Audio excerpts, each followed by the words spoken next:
As we promised, our top story is that cyclonic storm. A high alert has been sounded along the Odisha and Andhra Pradesh coast as the states gear up to face one of the strongest cyclones after Pylan, the Hudhud. Now, Hudhud is said to be closing in. It is likely to make a landfall by tomorrow. The next 24 hours remain crucial for the two states. Heavy winds and rain is expected along the coast from today morning, with wind speeds expected to reach 155 kilometers per hour. Also, a surge of 1 to 5 meters is expected. The Andhra Pradesh government is said to start evacuation after getting clarity on the timing of the landfall. Vizag, East Godavari, Vizianagaram, Srikakulam, West Godavari remain the vulnerable areas. 28 trains have already been cancelled from the region over the next 2 days. For relief and rescue preparedness, the NDRF has already mobilized 39 teams in the two states and a control room for monitoring the situation day and night. 30 diving teams, 20 rescue teams have been kept on standby, and 2 ships with medical stores have been prepared. Manogya Loiwal now joins me live from Gopalpur in Odisha. Morning, Manogya. We did speak to you about the latest update from the ground, but we are also being told that cyclone storm is about 390 kilometers southeast of Gopalpur as we speak. Well, absolutely. The 8:30 a.m. bulletin is still awaited. We got through this 5 o'clock bulletin in the morning, and now the 8:30 bulletin is expected to bring it even more nearer, because the speed at which it has been traveling has been extremely fast, and the fact that the cyclone is expected to hit tomorrow afternoon, the preparedness of the Odisha state government seems to be extremely active. We spoke to the senior officials of the state government who've confirmed that the evacuation process might take place a little bit of time. Not much of evacuation is required in this coastline, because they're fearing flood-like situation, which is the biggest threat now. Yes. For them, the windy situation would only blow up a lot of houses, the roofs and all, but the people will be safe and secure in the shelters that have been constructed over the past few years. Manogya, do stay with me. Ratnika is also joining me live from Visakhapatnam. Ratnika, let's get the first update on Andhra from you. Tell us the areas which will be affected by the cyclonic storm.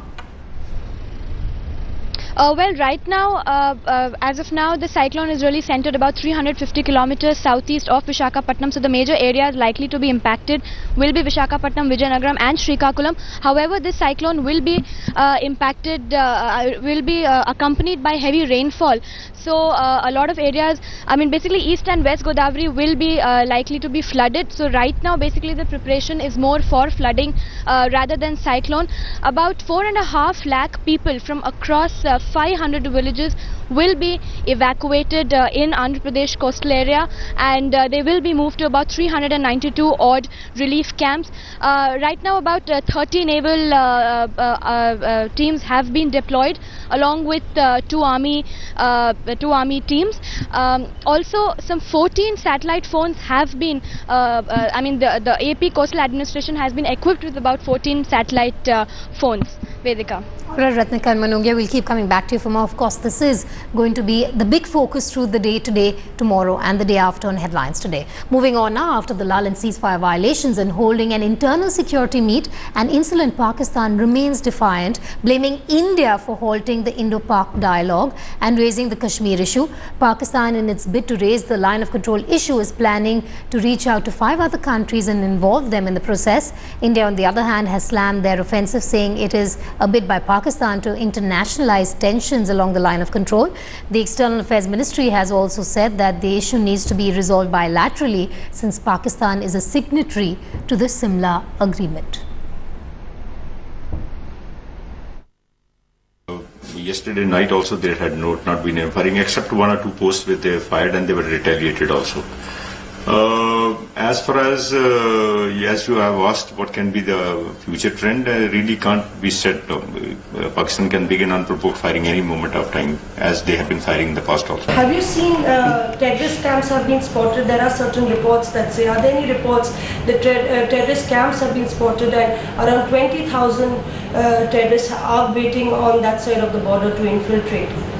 I would not like to speculate about the number of the terrorists that is there, but yes, definitely some camps we have noticed certain training camps. We have noticed and we have information about the existence of certain launching pads. They are there across the LOC, they are there across the IB, and infiltration attempts are made from such locations. And joining us live is Kamaljeet Sandhu from Jammu. Kamaljeet, all quiet on the Indo-Pak front for the second consecutive day. What's the latest that you have for us? Well, thankfully, all has been quiet along the international border. Remember, 192 kilometers of international border, which the BSF is guarding. And for the past 9 days, we've seen heavy mortar shelling as well as heavy firing coming on from the Pakistani ranges. But so far, Pakistan has maintained quiet. But obviously doesn't mean that this is going to be a long-term strategy. We've seen that in August and we're seeing it now. That time and again, Pakistan cannot be trusted. They do fire upon as per their convenience. But at this point of time, all things remain quiet. But the serious part is, the major concern is how there are non-state actors which are completely and clearly very visible at both the POK, at the international border with Pakistani rangers. There are launching pads for the militants, which is a major cause of concern. And remember, when there is a flag meeting, there is obviously exchange of data as well as photographic evidence, which both the sides really exchange. But at this point of time, when no flag meeting is happening, India is collecting that sort of evidence, but clearly a sign of worry that non-state actors, especially militants from various tanzeems, are actually with Pakistani rangers as well as on launching pads. Kamaljeet, we'll keep coming back to you for more through the day today.